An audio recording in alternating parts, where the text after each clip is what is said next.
Christopher Columbus. To many, he is still the man who discovered America.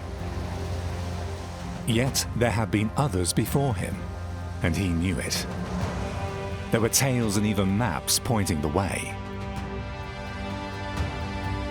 But who were the bold men who had preceded Columbus?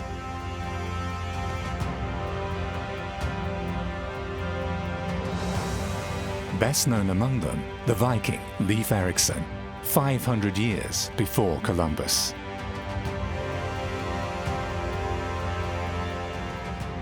A Welsh prince named Madoc, supposed to have built fortified castles along the Ohio River 300 years before Columbus.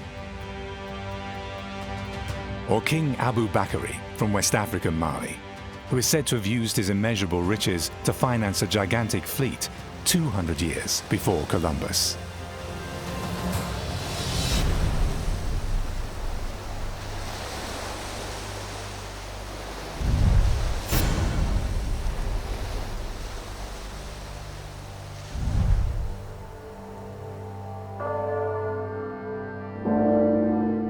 Seville, at the time of the Semana Santa. Even in the days of Columbus, the Holy Week was the biggest religious feast in all of Andalusia. The widely traveled seafarer and outstanding navigator is preparing for an extraordinary voyage that will bring him everlasting fame.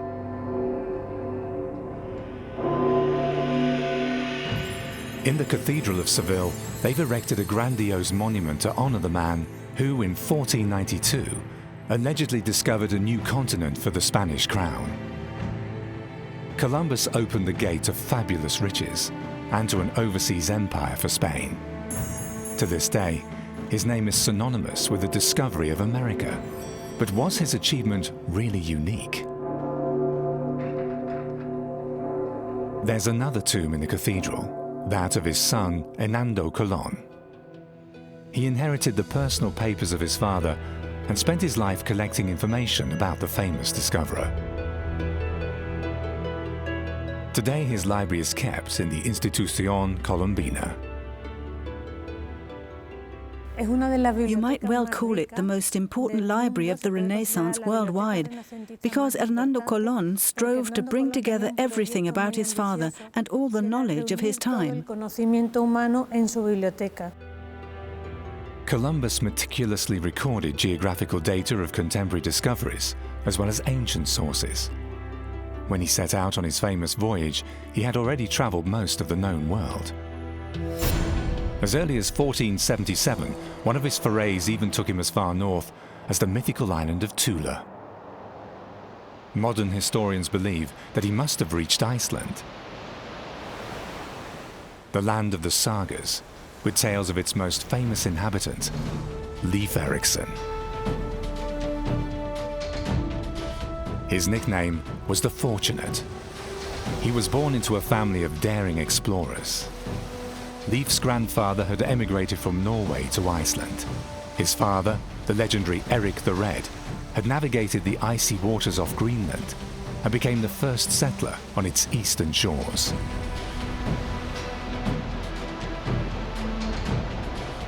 Iceland. This is where Leif grew up, at Erikstadia, the farm of Eric the Red. When Leif was 12 years old, father was banned from Iceland for 3 years for manslaughter. Eric wasn't called the Red simply because of his fiery red hair. Archaeologist Natasha Miller is an expert on the history of the Norsemen. To her, this is familiar ground, the site where Leif and Eric lived, within walls of sod 2 meters thick. Wood is rare on Iceland. There are no windows, just a small smoke outlet in the ceiling. In these dark, sparse rooms, Leif was born in the year 970 AD. 15 years later, his father took him and his family to Greenland, an ice-covered island in the west, discovered during Eric's banishment. It was an incredibly daring undertaking for all those giving up their farms on Iceland. Leif stood beside his father during the dangerous crossing, and he also witnessed how Eric managed to persuade others to come along. He told his people that he had discovered a green land to the west, what we now call Greenland. It was, of course, a marketing trick to lure other settlers into joining him. Anyway, he won over so many people that a fleet of 25 ships set sail for Greenland. Eric's glowing descriptions apart, at the end of the 10th century, there were definitively good reasons for leaving Iceland. Natasha takes us to an excavation in Olafsdalur, the Valley of Olaf, which clearly shows what made the Vikings leave. According to Natasha, the discovery of America can only be understood by the phenomenon of island hopping from Norway via Iceland to Greenland. The excavators are investigating a farm from the 10th century, exactly the period when Eric and Leif set out westward.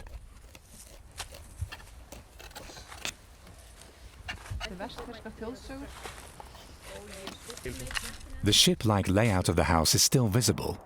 Obviously, this was a considerable estate. So, what had happened? This homestead dates from the 10th century, when most of the arable land had already been occupied. So when Olaf came to Iceland, he had little choice but to put up with this patch of land here. It was far from ideal for a farmer. During the past 100 years, Norsemen settling here had exploited the island's nature to such a degree that its resources could no longer meet the demands of everyone. Eric knew where he wanted to go. He took his fleet and sailed along the ice-covered east coast of Greenland, around Cape Farvel, and after 1,500 storm-tossed kilometers, steered them into a fjord, duly named Eriksfjord. In their open boats, they had fought their way west through floating ice, murderous waves and icebergs, threatening to rip open their vessels. 14 of the 25 boats made it. On board were 300 settlers, their cattle and their household goods. Greenland became a crucial stepping stone on the path to the New World. The sagas relate this in colourful detail, of the daring crossing to Greenland and of the nature of the newly discovered land. When reaching Tula, Columbus must have been thrilled by these stories, and most of all, by the deeds of their greatest hero, Leif Erikson, who, as the sagas go, had discovered another mysterious land west of Greenland. And since he found grapes there, he called it Vinland, Wineland.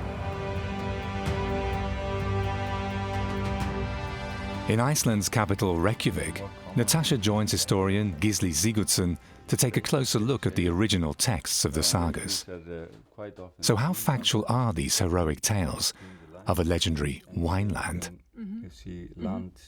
The picture that is drawn up of all these voyages, the chronology, the origins of the people and so on, all fits the general story that the archaeology tells us.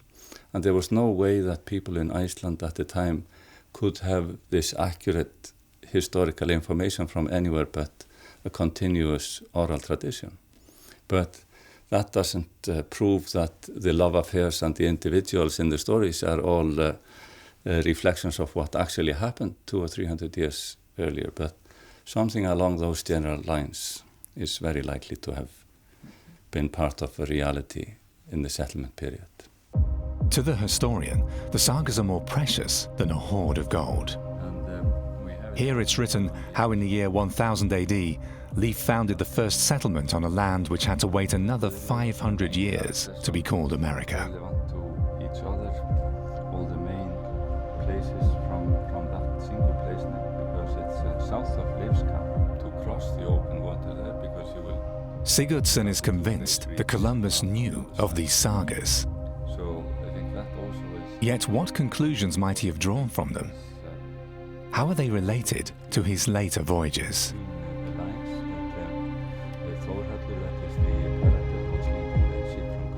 The important learning or information that he obtained is that he could cross over open water, sail away from the continent, and continue into the west without ever risking falling off.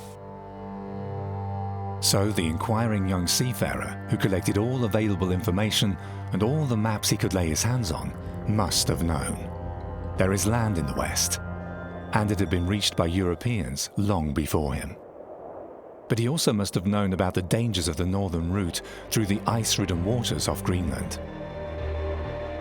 Natasha follows the settlers' route into Eriksfjord.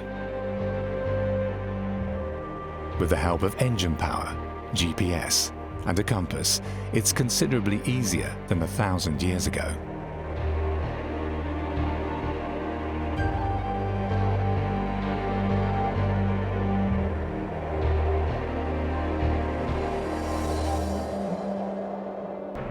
But back then, how did the Vikings chart their route and navigate in the vastness of the Atlantic between Iceland, Greenland, and America? The key to their navigational skill was a small wooden dial with a needle rising in the middle. When sighting the sun, its shadow would fall on a groove, which gave the sailor the cardinal point, enabling him to keep course along a specific latitude.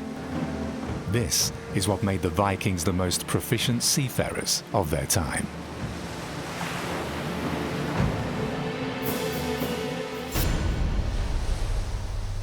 Brattahlid, in southern Greenland. This is where Leif Erikson lived after he had turned 16, and it's from here that he would soon set out on his own, on voyages to Iceland and Norway, where he took on the Christian faith.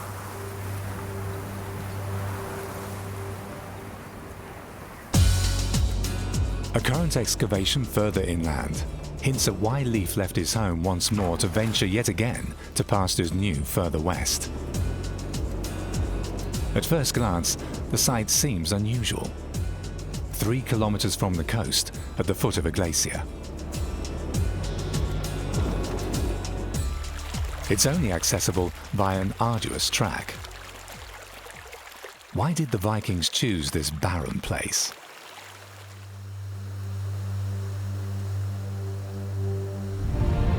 The excavation shows, as on Iceland, late settlers had to go where they still could find unoccupied pastures. As a matter of fact, only a few of Greenland's coastal strips are actually green. 4/5 of the gigantic island's surface are covered by a solid layer of ice, and so all fertile ground was quickly settled. Greenland's population back then must have soon reached a critical size, as proved by an abundance of Viking finds in the area. There are about 20,000 of them, according to chief excavator Christian Koch Madsen. And this is the showpiece, the skull of a walrus. Only the tusks are missing. Eye socket.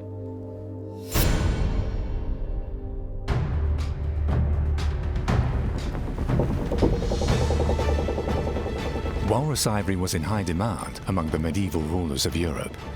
It was used to carve prestigious sets of chess figures or reliquaries. Walrus tusks became a prime export commodity for the Greenlanders. When northern Europe had been Christianized, they were even used to pay the tithes. On the other side of the fjord, on a mysterious island off Gada, Natasha comes across another unusual source of income for the Viking settlers. Today, Gada, now called Igaliku, is merely a cluster of wooden huts. Once this was a rich settlement, and even the seat of a bishop. There was a cathedral, as well as the bishop's manor and huge stables.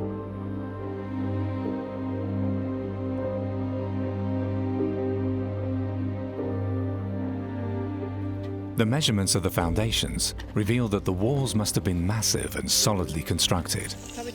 Only wealthy settlers could have afforded such buildings. Written sources document that the inhabitants were able to offer a large sum of money to Norway's King Sigurd to be granted the seat of a bishop. But the Norwegian king demanded more, something very select indeed. To find out more, Natasha heads for an islet offshore. There are strange heaps of stone. The archaeologist recognizes at once that they are the remains of the same massive way of building as on the mainland. But what would have been the purpose of such laboriously and elaborately erected houses on such a tiny island? We have found a number of houses in the Igaliku area, but even out here there are remains of two very large, massive stone buildings. Since they stood directly opposite the mainland, they must have had a very special function.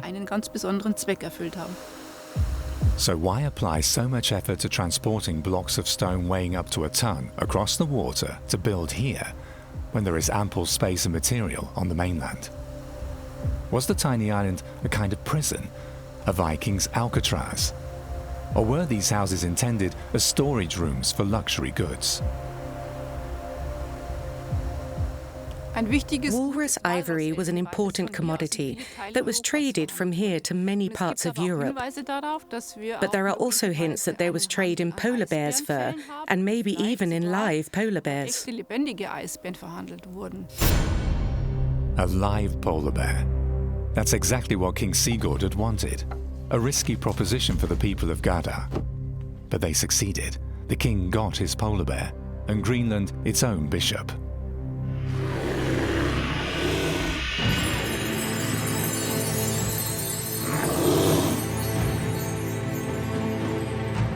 Hunting the largest land-based predator may have been profitable, but it was also highly dangerous. Even when captured, the white giants were a deadly menace. There's a story that Leif Erikson went hunting for his first polar bear when he was merely 16.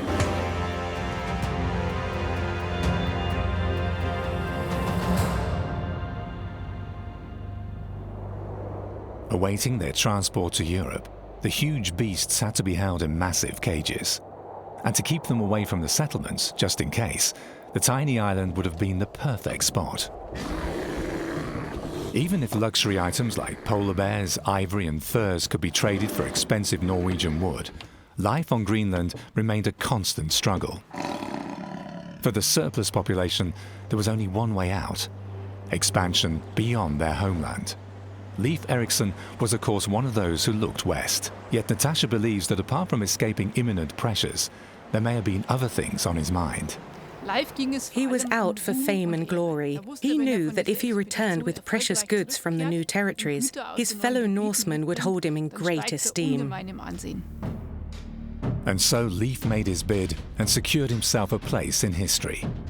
He set course across the Davis Strait, the shortest distance between Greenland and America, followed the coast southward until he became the first European to set foot on American soil, probably in Newfoundland.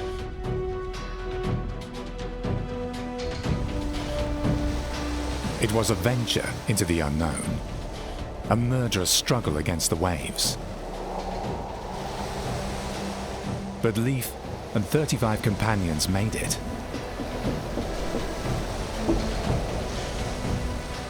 Maneuvering his ship past towering icebergs, until he made landfall somewhere along the northeastern shores of the American continent. An incredible achievement.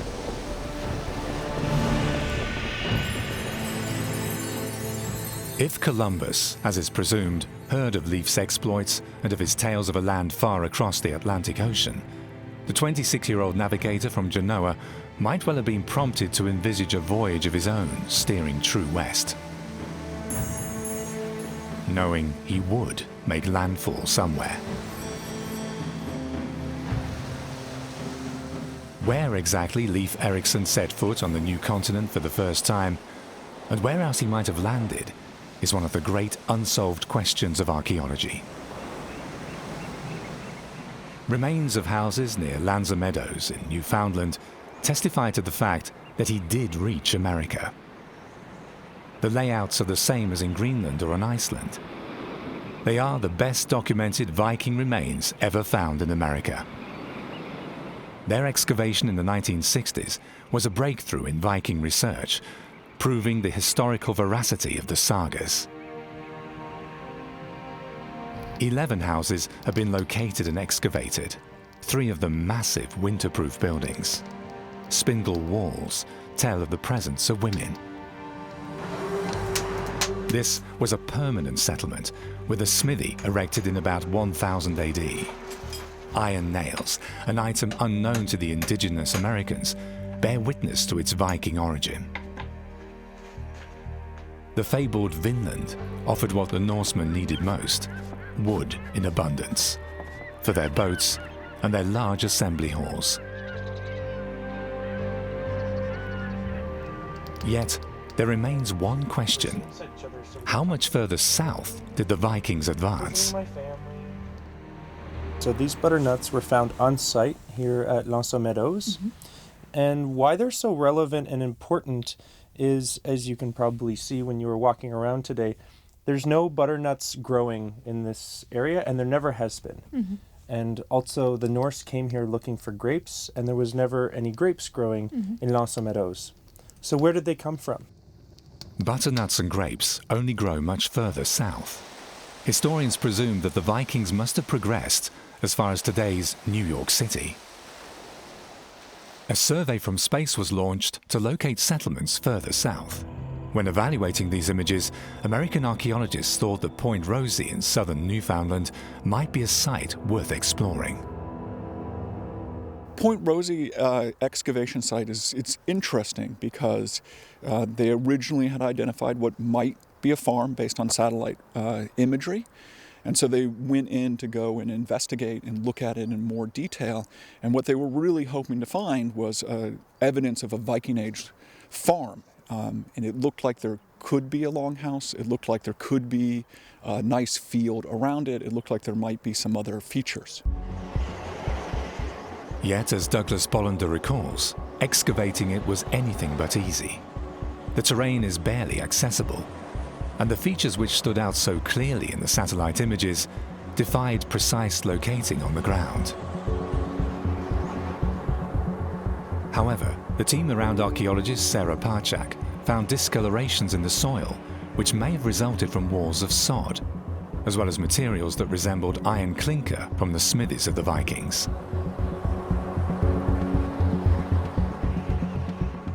One of the exciting things to come out of the work at Point Rosie, whether or not it is a Viking site, is that the satellite imagery work does seem to be effective. We've tried it in other places. Sarah Parchak has tried it in other locations. And frequently where it looks like there is something, there has been something there. So this is clearly a very effective technique to try to find additional sites. Alas, at Point Rosie, the high hopes of the researchers were to be disappointed. After all finds had been analysed, there was only one conclusion. What seemed to have been the traces of Viking houses had been caused by natural phenomena. A major disappointment. But there are other new promising approaches of research. Natasha is on her way to Halifax to meet Kevin Smith. He's the foremost expert on Viking archaeology in North America. And his smoking gun is flint. Kevin applies forensic science to examine the samples that have been found at Lanza Meadows, along with the butternuts. This one. The finds from America's only known Viking settlement to date are of inestimable value. Accordingly, they are treated with the utmost care. I think modern technology that we have really gives us a great opportunity for this. The device that we're using, portable X-ray fluorescence, means that we can work on these objects which are part of a World Heritage Site without having to destroy any part of them. In the past, 10, 20 years ago, we would have had to grind the objects out, put them into a nuclear reactor or another sort of a thing, and the object would be partially destroyed. In this case, we can try to solve new mysteries and try to get data right down to the elemental level without having to destroy or damage anything of the heritage. And that's a really important thing. Changes the game entirely. Natasha is more than eager to join in the new game. Will it produce clues pointing to another Viking settlement on the North American continent?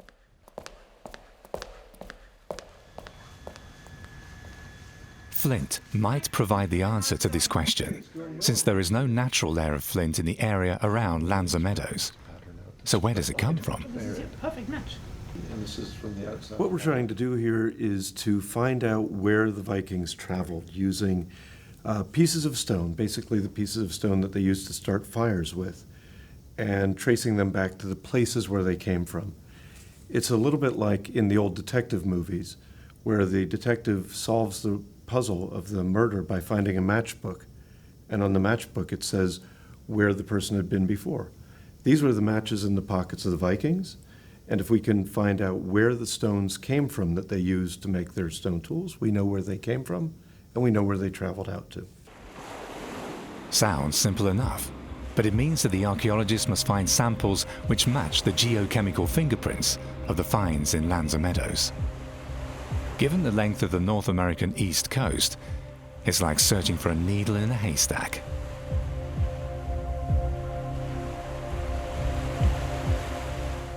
Finds which resemble the existing samples are checked on the spot for a possible match by using the mobile gauge. Part of the reason that we're doing this is we're trying to figure out if people went out to different places and they had to get new, as I said, matches, new things to strike fires. If we can find where the sources of those are, we can at least narrow the search down to the areas where those are found. It's an immense help in surveying an area of such enormous magnitude. Did the Vikings set up colonies on the new continent as they had done on Iceland and Greenland? The fact is that after Leif Erikson's discovery of America, there was a busy trade with Vinland. Ships from Greenland, Iceland and even Norway called at the coast.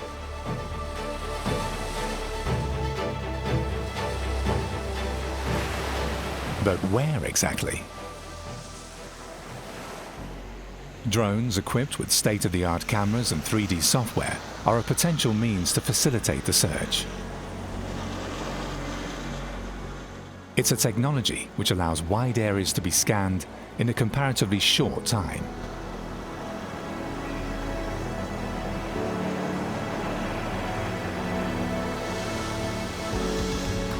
The new generation of American Viking hunters hopes that soon not just one, but a swarm of drones will set forth to look for anomalies along the coastal zones.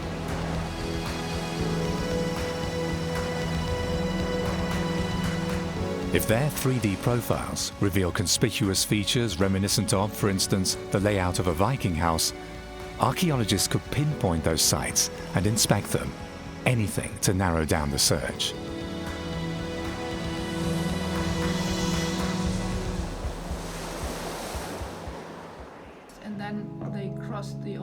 Meanwhile, Kevin's geological research has paid first dividends.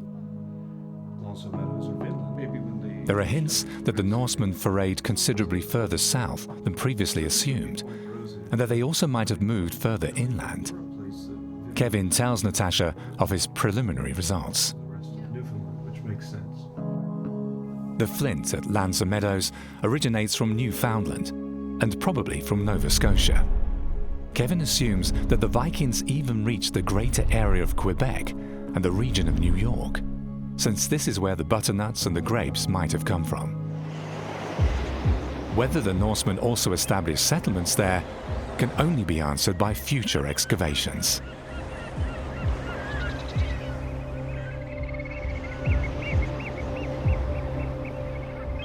Lands and Meadows was abandoned after some 50 years. The reason why is another enigma of American Viking research. Many experts assume that the Nordic newcomers clashed with the indigenous population. They disparagingly called Skrellingers weaklings.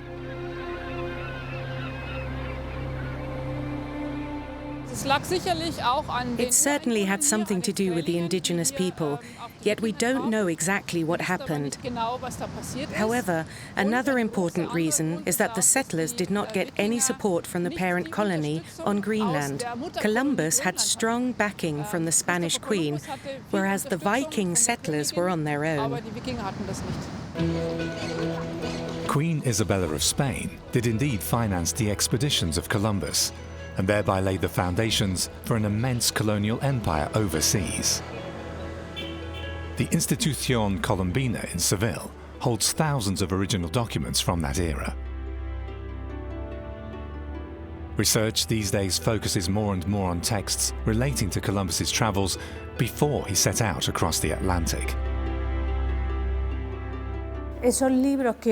Thanks to these documents, we're able to comprehend the thoughts, experiences, and the acts of Christopher Columbus. Apart from documents on the voyage to Iceland in 1477, the Spanish researcher is particularly interested in a paper in which Columbus refers to a stay in the English port of Bristol 1 year earlier. Back then, Bristol was the starting point for the Iceland trade. Its harbour was filled with ships from Norway, Denmark and Britain. In the quayside taverns, sailors from many countries would meet, boast of their adventures, of daring voyages far out into the Atlantic and to newly discovered lands. The perfect spot for Columbus and his inquiries. There were tales of travels to a mysterious country far out in the west. Saint Brendan, the patron saint of seafarers, was said to have crossed the Atlantic as early as the 6th century AD. In 1460, the Irish monk had even been immortalized in a book illustration. In Bristol, Columbus may also have heard another fascinating lore. It told of a Welsh king named Owain Gwynedd, who, when he died, left 19 sons. One of them was Prince Maddock. As the story goes, he took to sea to escape vicious fighting, focused on the accession to his father's throne. In today's Snowdonia National Park, near Castle Dolwyddelan, a previous building has been located which archaeologists believe was the place where young Madoc was born and raised.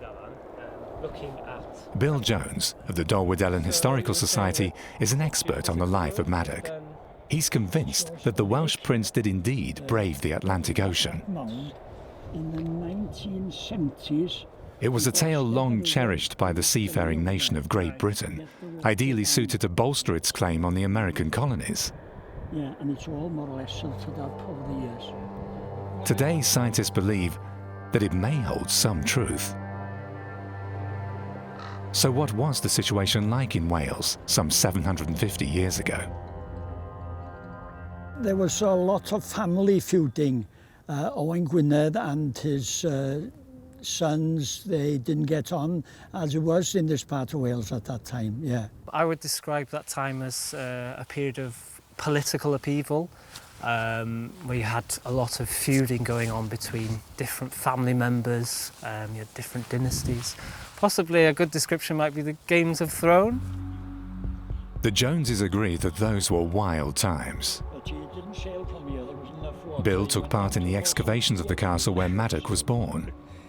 To him, the ruins are proof that there was a King Owain, that he had numerous sons, and that the oral tradition can be trusted. That's one with the castle in the background, is it? Yeah.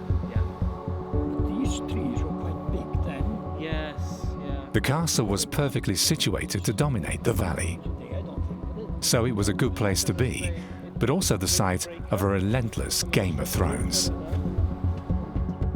I think potentially, like, you could relate it to, you know, the modern day. Many people feel the need to escape if things are chaotic. Therefore, yes, potentially it's just that general feeling. He was quite young. I think he was born in 1150, and then he left in 1170, so he was, you know, in his early 20s. Therefore, yes, potentially that's the reason.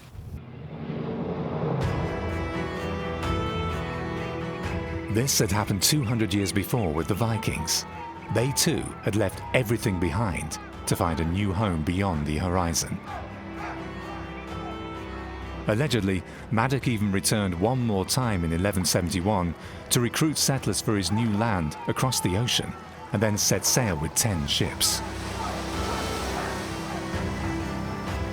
Researchers have reconstructed his possible route, from Wales across the Irish Sea, then on across the Atlantic Ocean, heading southwest, making landfall in Mobile Bay, Alabama. There are several large rivers flowing into the bay, and on each of them, Madoc and his boats could have penetrated far inland. Time and again, historians have tried to verify the legend of Madoc on American soil, with the DeSoto Falls in Georgia catching their attention. Next to them are strange caves, intriguingly called Welsh caves by the locals. The entrances, it is said, were once protected by stone walls, for good reason. because the Welsh were certainly not alone. And the New World is new only to them.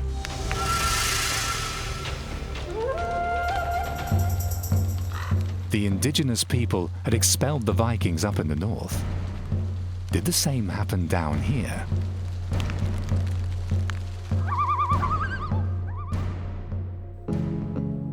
Yet, is there really any substance to the legend of Madoc?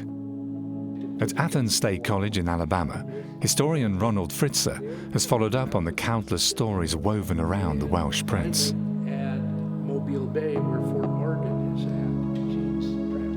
In those tales, the arrival in Mobile Bay is a recurring theme, as are the references to strife and feuds among the clans of 12th century Wales, which had given us the cause for Madoc's exodus. Other than in Wales, the story of Madoc is little known in the United States. There are only a few researchers like Ronald Fritzer who seriously engage in evaluating historical and archaeological data on his alleged presence in North America. One of the key questions in the debate is whether the voyage of Madoc is a legend or merely a myth. Ronald Fritzer explains the difference and its implications. The story of Madoc can be viewed by some people as a legend and by other people as a myth. And if it's a legend, that would make it where there actually was a Welsh voyage and we're just trying to piece together the details. If it's a myth, that's a story that is actually made up and did not occur. And there's arguments for both sides, whether it be a legend or a myth. Deep in the forests of Tennessee, there are, however, some remarkable clues in favor of the presence of Europeans. They consist of huge blocks of stone, which have been carved into shape by metal tools. Madoc researchers assume that they once were part of a fortress. It might have looked like this, placed on high ground to control the river valley. There is no archaeological evidence that the indigenous people of the area ever built in stone. So had this fortress been erected by people from medieval Europe?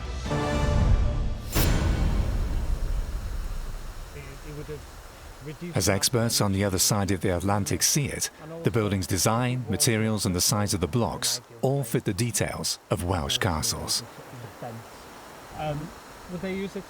The Tennessee ruins may be a hint, but they alone are not sufficient proof of Madoc's presence on American soil. Yet, there's a most unexpected clue, and it concerns an alleged encounter between the Welsh and the Native Americans.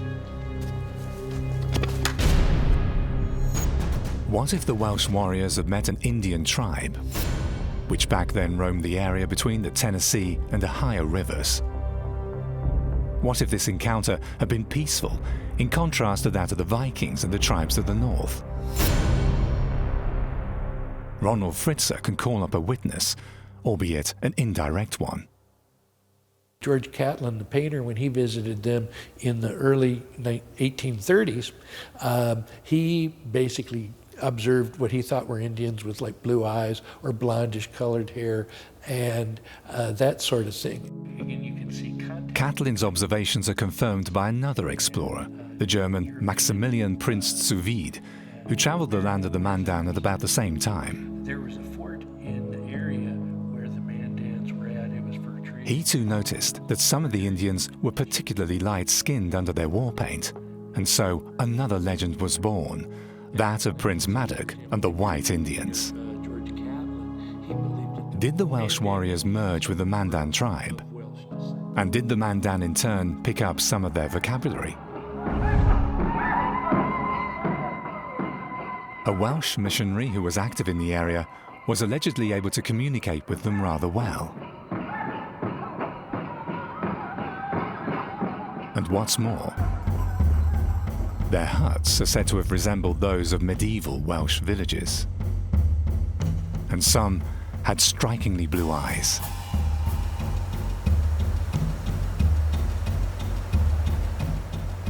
George Catlin was one of the first to state that there were Welsh words embedded in the Mandan language. However, such encounters were prone to all sorts of misunderstandings.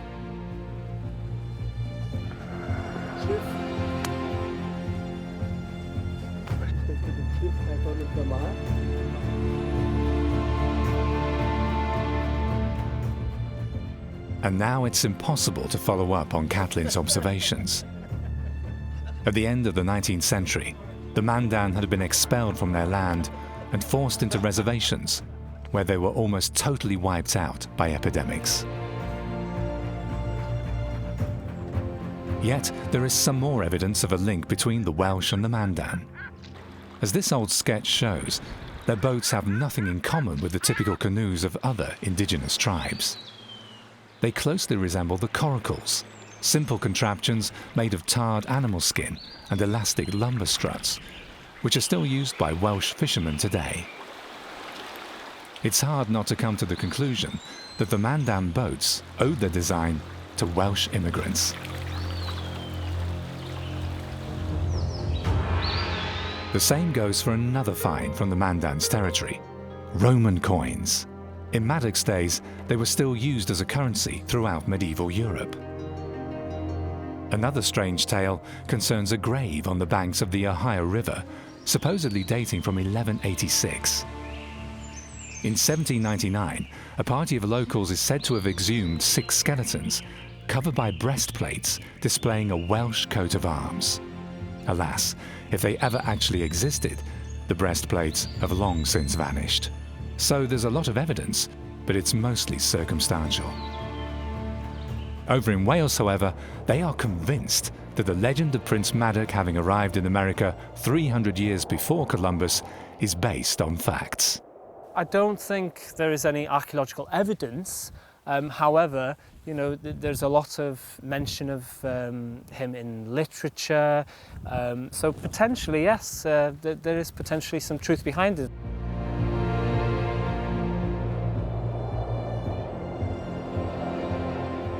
In northern Wales, where Maddock once lived, and from where he allegedly set sail, they firmly believe in a hero, whom history has almost and unjustly forgotten.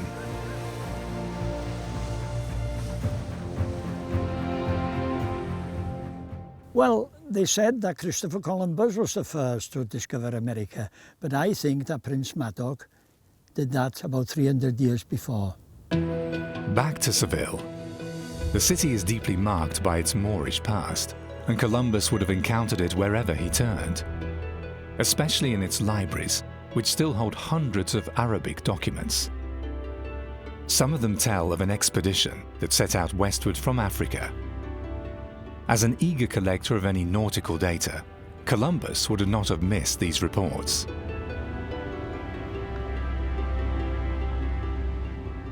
His travels, be it up north or along the African coast, helped him to develop an ever more complete image of the world. And on these journeys, he met many people who provided him with new information. In 1483, Columbus signs up on a Portuguese trading ship. Its destination suits him perfectly: the Arabic world of West Africa.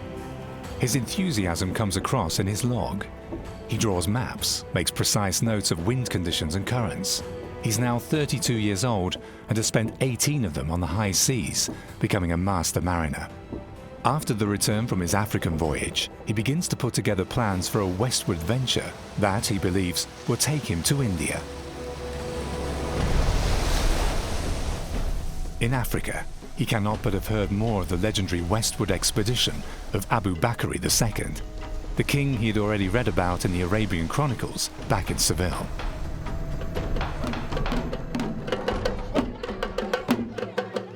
In the markets of West Africa, storytellers still animatedly recount the feats of the king, who, according to them, in 1310, boldly set sail for America.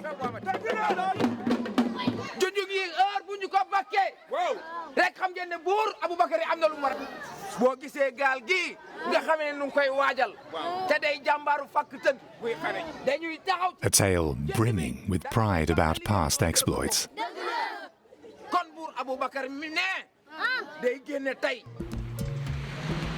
Abubakari, it says, took to sea with a gigantic fleet in search of the shores beyond the great sea of Al-Muhit, the Atlantic Ocean.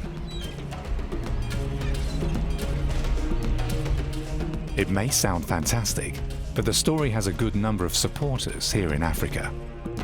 The Empire of Mali back then encompassed parts of today's Niger, Mali, Guinea, and Burkina Faso. Its rulers viewed themselves as the successors of the Egyptian pharaohs.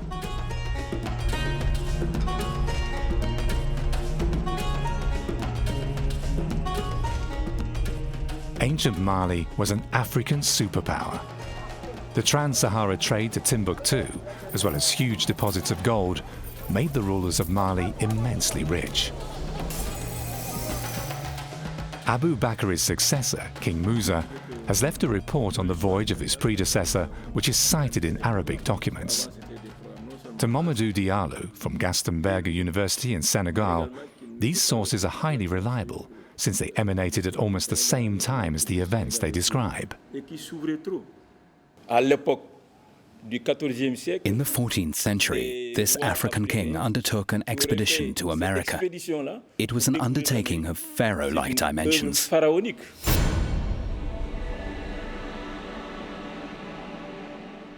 estuary of the Senegal River provides a huge natural harbour. It's from here that Abubakari is said to have set sail with a fleet of 2,000 ships. Surely an exaggeration, yet he definitely had the means to do so. His successor, King Musa, probably was the richest man of his times, if not of all time. An extrapolation of his wealth runs up to $400 billion. On his pilgrimage to Mecca, he allegedly took along a retinue of 60,000 and 12 tons of gold, carried by 80 camels. During a stay in Cairo, he mentioned Abubakari's fantastic voyage to the governor. This conversation was duly chronicled by an Arab scribe. Mamadou Diallo has thoroughly analysed the content of this source. Even today, the Senegal estuary is filled with hundreds of boats. Traditional pirogues used by the African fishermen to venture far out onto the open sea. Western experts, however, are doubtful that Africans 700 years ago had the know-how to cross the Atlantic Ocean. I am convinced that African ships back then had the same kind of rigging as their European counterparts when they began navigating the high seas.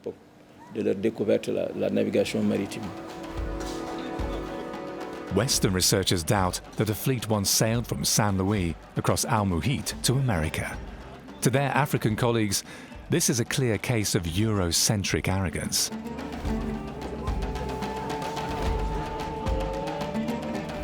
Arabic knowledge of geography, navigation, astronomy, and the prevailing winds and currents would have provided a sound basis for a crossing from West Africa to South America. At least for a one-way voyage. That's why several experts believe Abubakari could have made it there, but not back. His whereabouts remain a mystery. However, did some of his boats reach the American continent after all? Columbus states in his logs that he had heard of black natives and had seen cotton cloths like those he had come across in Guinea, and metal spearheads, which when he had them analysed in Spain, fitted exactly the composition of those in West Africa.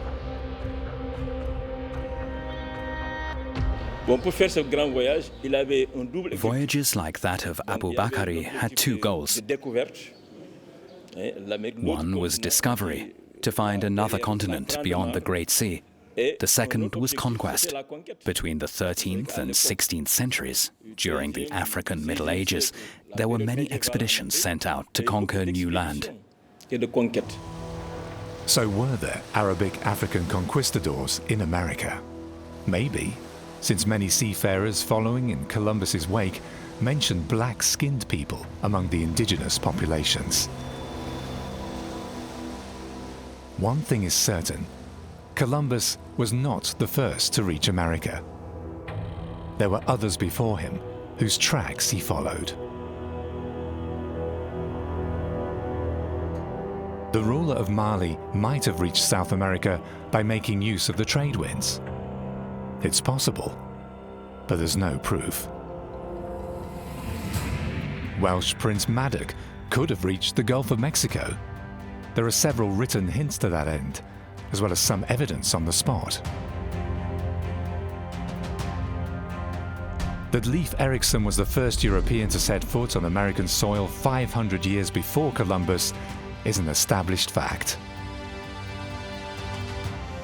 Latest research has even shown that the Vikings intended to establish a far-flung net of colonies, or had at least achieved much in this direction.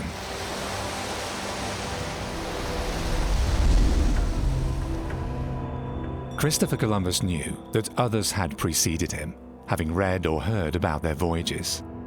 He did not venture into the unknown. He knew there was a landmass in the west, and that it must be of immense size if it could be reached from Africa, as well as from the British Isles and from the far north.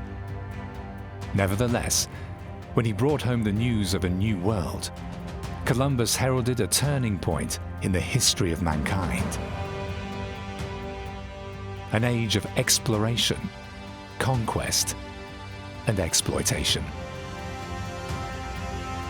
That is what has secured him a place in history.